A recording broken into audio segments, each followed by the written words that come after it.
Darren Marchant with American Nomad News. So, the discussion about manned spaceflight, that is the idea that Elon Musk wants to send 1 million people to Mars, opens up the idea of families and children being born in space. And how do we keep up with the health issues involved around the force dynamics in human health?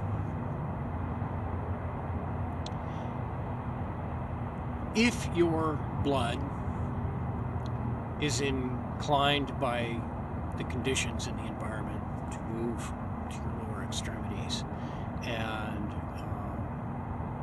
stress is applied to your bones and your muscles, we're adapted to that and we're healthy in that. But when we move into microgravity or low gravity, that becomes a problem. And I put a fair amount of thought into this. One of the ideas is that it's actually easier to create 1G environments in microgravity than it is in partial gravity of a planetoid. For instance, on the Moon or Mars, we would have to build something in a crater, perhaps like a train or a merry-go-round kind of device with gondolas that would balance the difference between the local gravity and centrifugal effect. This would accumulate in a 1G force that would feel somewhat like walking around on Earth. That's mechanically demanding. That's much more mechanically demanding than it is in open space. There's a reason for that. Mr. von Braun, who was an administrator at NASA early on and who was kind of a refugee from the Nazi regime. He was not a Nazi. He was a technician that got sucked into the mess by everything that was happening in Germany at the time. And when Germany was overtaken, he was one of the people who made it to the West. Several other technicians ended up in Russia. That was kind of the deal.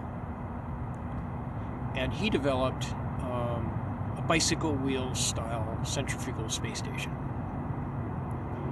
And his entire concept was that the entire station would spin.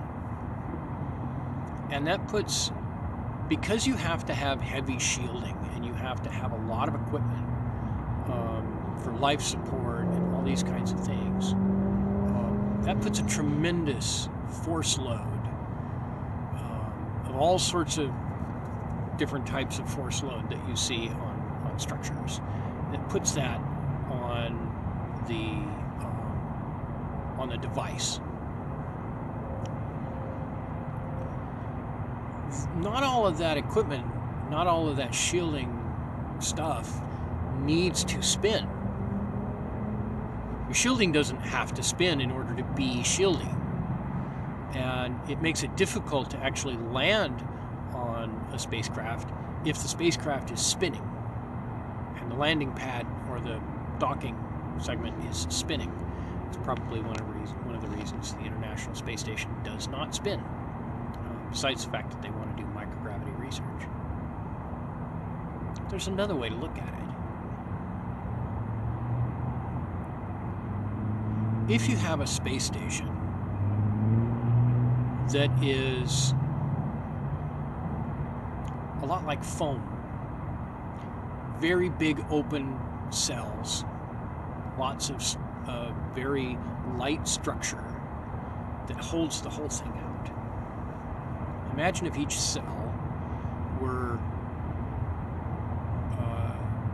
3 meters on a side, equilateral pyramidal, each of these struts was slightly flexible.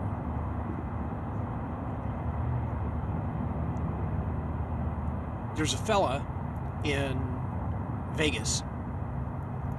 He's pretty cool. I keep forgetting his name. He's a really cool guy. He's very successful. One of his pieces of equipment is already attached to the International Space Station. It's an inflatable habitat module. And he developed a flexible cloth layer system that's actually more reliable for micrometeorite protection than the original shielding for the International Space Station. Now imagine you have this scaffolding, and it's 150 miles, 200 miles in a rough sphere. And you coat the whole outside in this kind of shielding. And on the inside, you have flexible, perhaps rubber or plastic barriers wrapped around segments of these voids inside this that protect, so that if a meteor, if something punctures part of that outer shielding, it only loses gas in one segment of the whole area, and you just go through doorways. Just like on a boat, they've got hatchways everywhere, and you walk through, and as you walk through the hatch, you close the hatch behind you. If there's a puncture in the boat doesn't sink. You have a flooded deck. Okay, it's the same kind of thing. How do you deal with centrifugal force? Well, the part that's centrifugal doesn't actually have to be airtight.